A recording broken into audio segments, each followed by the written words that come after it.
They say the desert doesn't care. It doesn't mourn, doesn't listen. It just swallows what's left behind.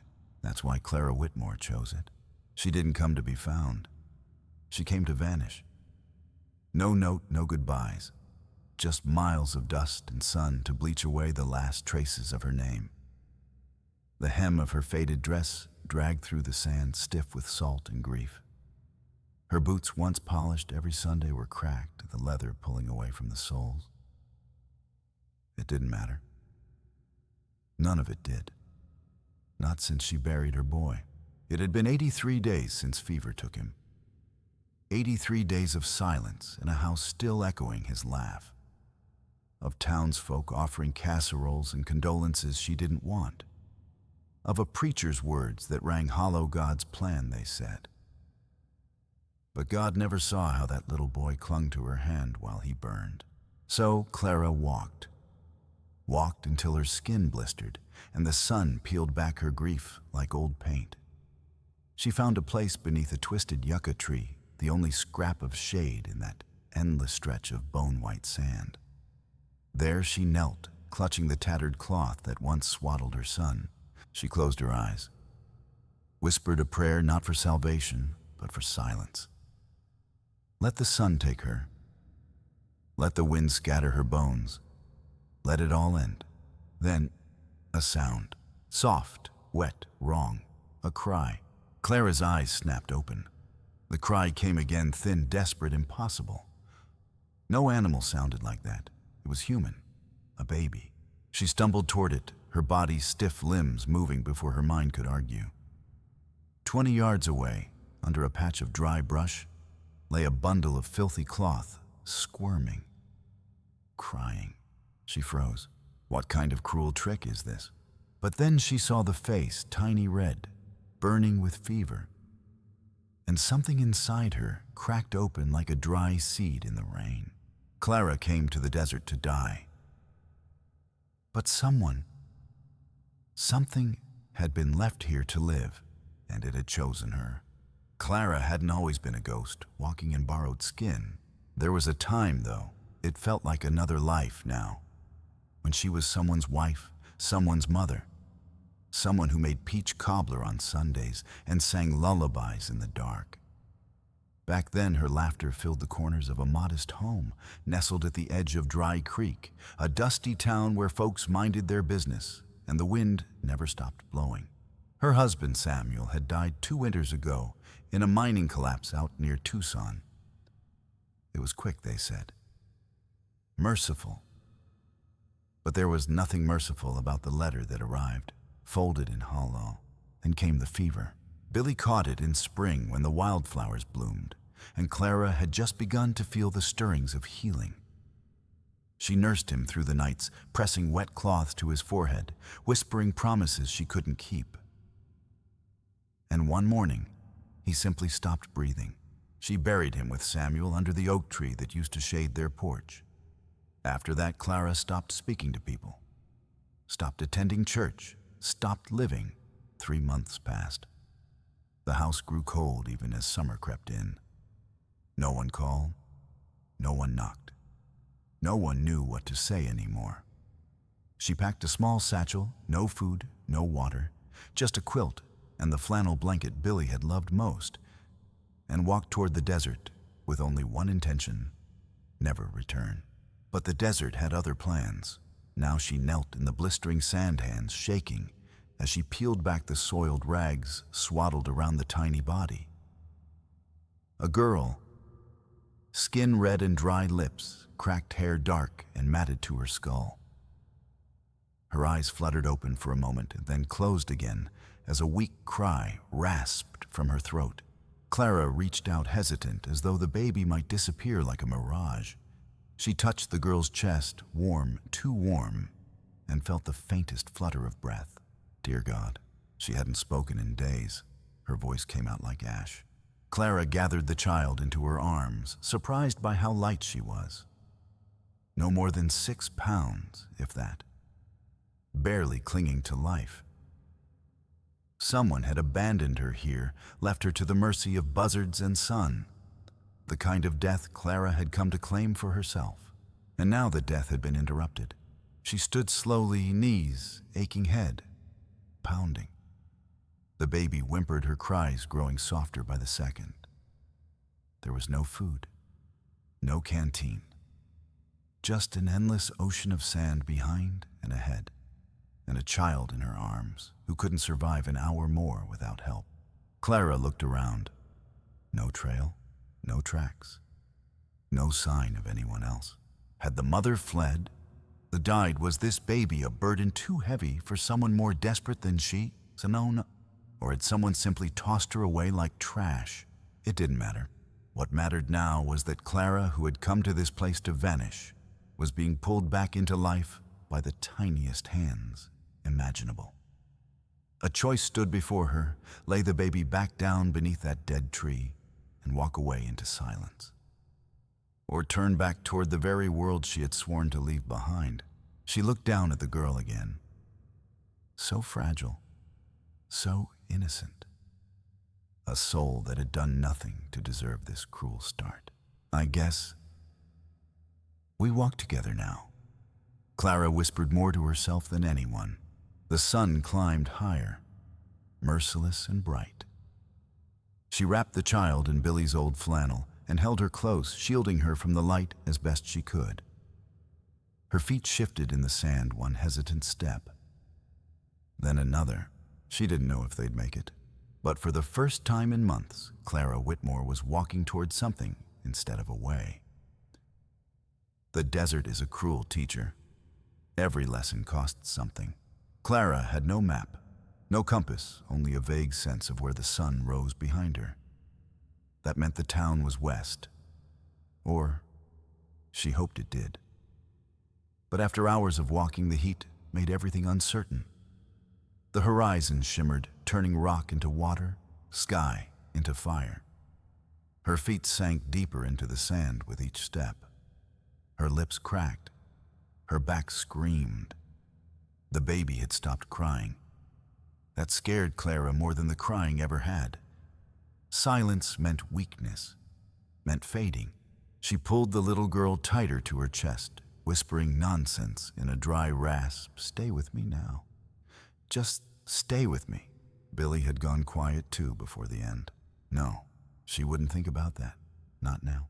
The wind picked up hot, stinging, angry. It whipped at Clara's hair, slapped sand against her cheeks. The baby stirred, a small cough escaping her lips. A good sign. A terrifying sign. She needed water, shelter, anything. And Clara had nothing. Then a sound. Not wind, not an animal. Hoofbeats, faint at first, like echoes from some old memory, but growing louder. Rhythmic, close. Clara turned, shielding the baby. Her vision blurred from the heat and exhaustion, but the sound sharpened into fear.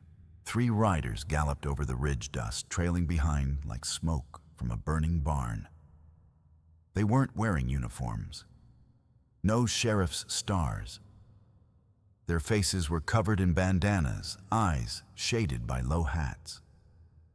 Their bodies moved with practiced ease like men who'd ridden down prey before. Clara's gut twisted. Every instinct she had screamed danger. She tried to run. It was a pathetic effort, just a few steps before her knees buckled. She fell into the sand, cradling the baby curling around her, like a mother bear in the dead of winter. The horses surrounded her in seconds. One man, taller than the rest, dismounted slowly, like he had all the time in the world. His boots crunched toward her. "Well, well," he said, voice rough as gravel, "ain't this a strange sight?" Clara didn't answer. Her throat was too dry to speak, and her hands were too busy protecting the child. Another rider leaned from his saddle. "Boss, you think this is her?" "Might be," the tall man replied. He knelt, peering beneath the blanket. The baby whimpered, too weak to cry. His eyes narrowed. "Looks like the one Mr. Croswell's been missing." Clara blinked. What are you talking about?" The man grinned beneath his bandana. "You're telling me you didn't know this here little bundle's worth more than gold dust?" Elijah Crosswell's been turning over every rock this side of New Mexico looking for her. His wife ran off with the babe and a sack of his money. Folks say she ditched the kid somewhere out here. That's not. Clara's voice broke. I found her. I'm trying to help. He laughed, standing back up. Sure you are. The third rider, younger than the others, looked uncertain. She don't look like she's lying, boss. I mean, look at her. Clara must have looked like death itself, sunburnt, staggering, carrying a half-dead baby in the middle of nowhere. But the tall man wasn't buying it. His eyes gleamed with suspicion and something colder greed. If you didn't take the baby, why are you out here? Folks don't just stumble on infants in the desert, not without a reason. Clara's heart pounded. I came here till she stopped. No one needed to know why she had come, not anymore. I heard her crying. I couldn't leave her. The man drew closer. Thing is, lady, Mr. Crosswell don't like thieves, and he sure don't like traitors. That baby's his property. Clara's spine stiffened. She's not property. She's a child. He ignored her. You got the gold? What gold? He grinned wider. So that's a no. The men exchanged glances. Tension thickened. The tall man placed a hand on the gun at his hip. Clara shifted the baby's weight, placing herself between them. The young rider spoke again. Boss, maybe we oughta... Shut it, Wade, the leader snapped. Clara's mouth went dry. She could hear the baby breathing, shallow, strained. Time was slipping away like water through cupped hands. And that's when a shot rang out. The ground beside the leader's boot exploded in sand. The men spun, guns drawn. Clara ducked low, shielding the child. From behind a ridge, a figure emerged, a woman rifle raised, wind tearing at her dress. She looked no older than 30, wild-haired and burning with fury. She shouted across the sand, "That baby is mine." The woman stood tall on the ridge, the barrel of her rifle trained on the men below. Her voice didn't waver, though the wind whipped her hair across her face. "That baby is mine," she said again, louder this time. The tall man, still crouched near Clara, didn't flinch. Instead, he slowly turned toward the voice lips, curling into a knowing grin. Well, well. If it isn't Rosalind Crosswell. He pulled down his bandana, revealing a scar that stretched from his cheekbone to the edge of his jaw. You're a hard woman to find. Clara's heart stuttered. This was the mother. The baby whimpered in her arms, responding to the sound, the present something. Rosalind's eyes flickered toward the infant, and for a moment, all her anger gave way to fear. Is she alive? Rosalind asked, voice cracking. Barely, Clara whispered. She needs water, and shade, and a doctor. But mostly, she needs a mother who won't leave her in the sand. I didn't leave her, Rosalind shouted, stepping down the slope, her rifle still raised. I hid her. The three men drew closer, but Rosalind kept moving. I left her with water, food, a blanket. I was going to circle back and lead you off the trail. But you found me too fast. She was crying now. Not the loud, wailing kind. The kind of tears a mother sheds when she's failed in every direction. The tall man. Luther, Clara caught, someone say, lowered his gun slightly. So what now, Rosie? You gonna shoot us, steal your kid again, and vanish into the sand? She's my daughter, Rosalind said through gritted teeth. Your husband's daughter, Luther corrected. And last I checked, you're still married to him. That means she's his property. And you're a thief. You don't know what he's done, Rosalind spat. You don't know what he planned to do with her. Wade, the younger rider, shifted in his saddle eyes, flicking between Rosalind and Clara. Luther sighed. I'm not paid to care, darling. I'm paid to bring back what Elijah Crosswell says is his. Clara finally found her voice. You mean, he sent you to bring her back to sell her? The silence that followed was confirmation enough. Rosalind took another step forward. I overheard him. I was barely 2 weeks postpartum. He was talking about buyers men from back east, wealthy men who wanted young girls. He said babies fetched the highest price. Even Wade's face paled. I took what gold I could find. I ran in the middle of the night, Rosalind continued. But I couldn't carry both of them. Clara blinked. Both? Rosalind's knees buckled slightly. She steadied herself against a rock. She had a twin. Clara felt the blood drain from her face. I planned to come back, but the house caught fire. One of Elijah's creditors set it ablaze to send a message. I swear I tried to go back. But there were men outside shouting. Guns. I couldn't reach the crib. Luther's expression twisted with something ugly. You left your baby in a burning house. I had no choice, Rosalind shouted. It was her or both of them or all three of us. She sank to her knees, sobbing. The rifle slipped from her grasp and clattered against the rocks. Clara stood still, holding the child tighter. The girl, this one, was the surviving twin, alive by the slimmest chance. But at what cost? Wade dismounted, his voice low. Boss? I didn't sign up for this. You signed up for whatever pays your bills, Luther growled. She's just a baby. Exactly. And that baby is worth a fortune. Clara took a step forward. Is that what this is about, money? Luther turned his cold eyes on her. It's always about money. Rosalind looked up, face smeared with dust and tears. I didn't come back to steal her. I came back to die beside her, if that's what it took. But now, she met Clara's gaze. You kept her alive. When I failed, you didn't. You don't owe me anything, but please, let me see her. Clara hesitated, then knelt, turning slightly to give Rosalind a glimpse. The baby stirred at the sound of her voice and let out a soft, airy whimper. I named her Lillian, Rosalind whispered. But I suppose you've given her a new name. Clara nodded. I call her Hope. Rosalind smiled through the tears. That fits. The moment fractured as Luther cocked his gun. Enough of this nonsense. The kid's coming with me. And both of you if I have to drag you. No, Clara said quietly, standing up. She's not going anywhere. Luther raised the barrel toward her. You think you can stop me? Wade's voice cut through the heat like a blade. She already did. The air thickened like syrup. No one moved. Even the wind had gone still, as if the desert itself were holding its breath. Clara could feel the baby slipping in her arms. The warmth was fading fast.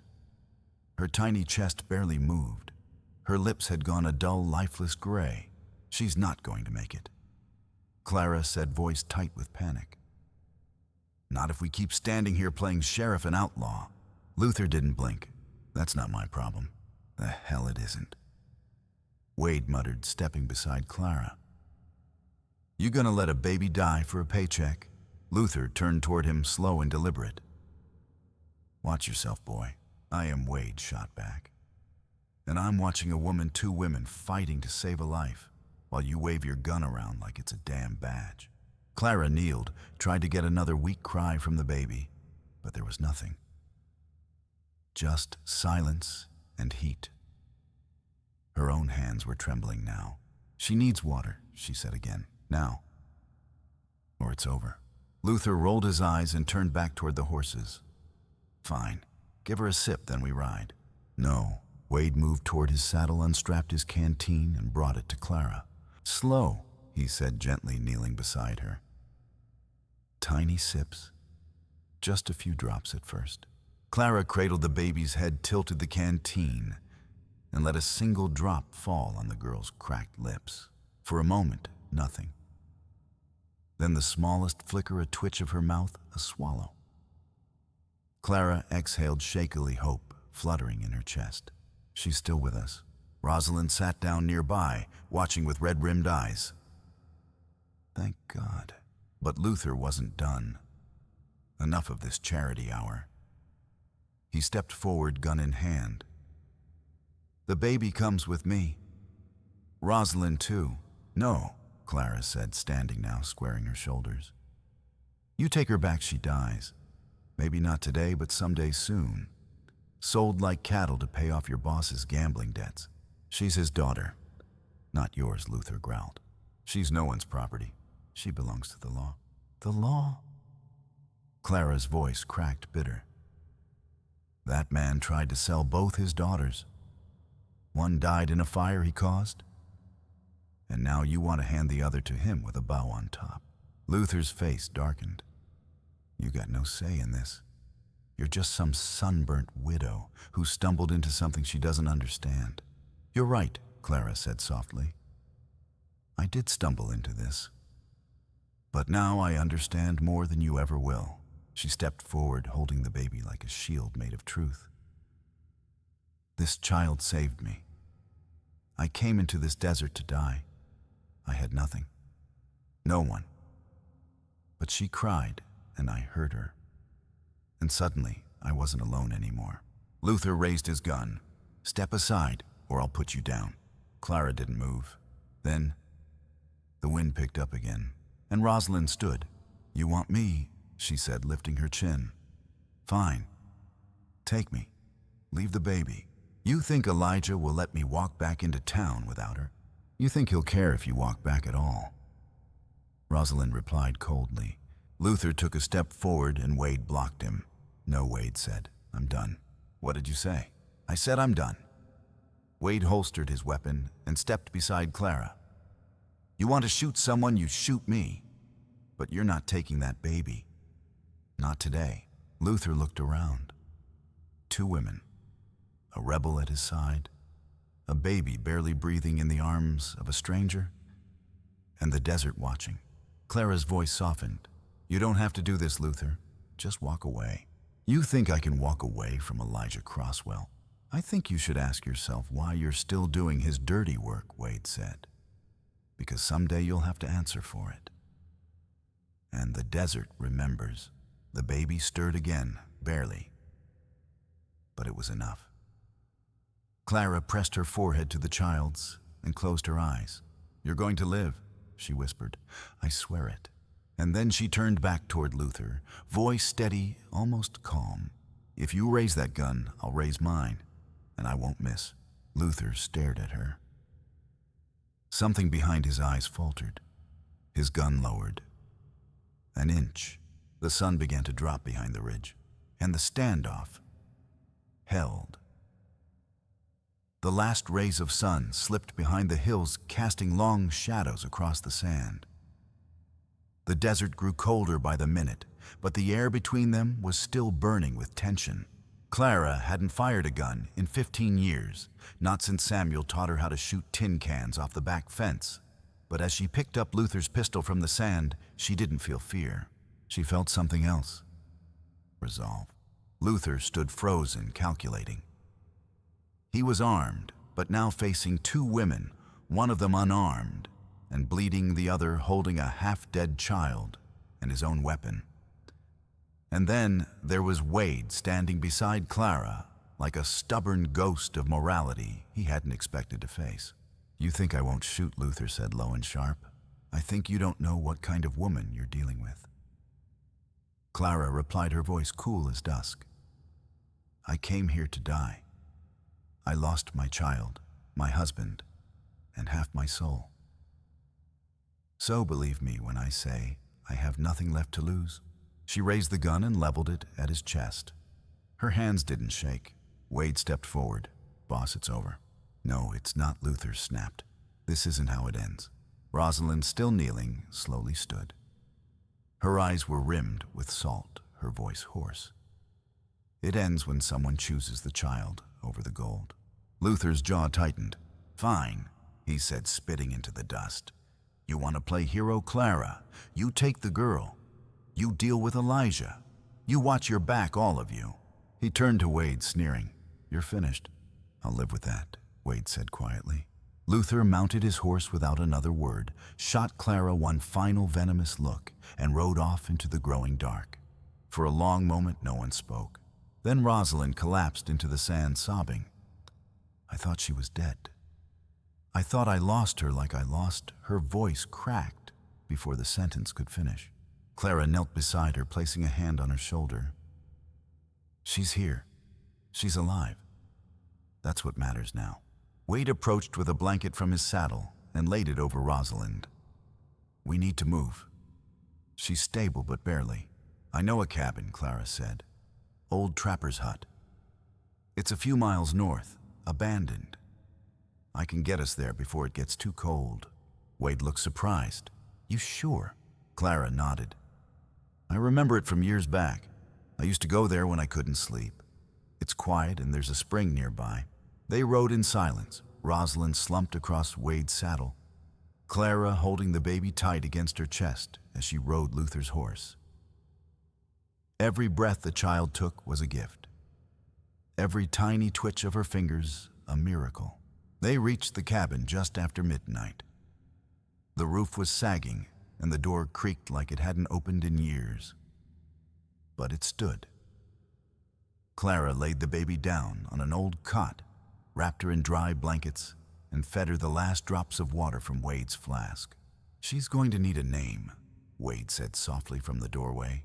Clara turned. She already has one. Rosalind called her Lillian.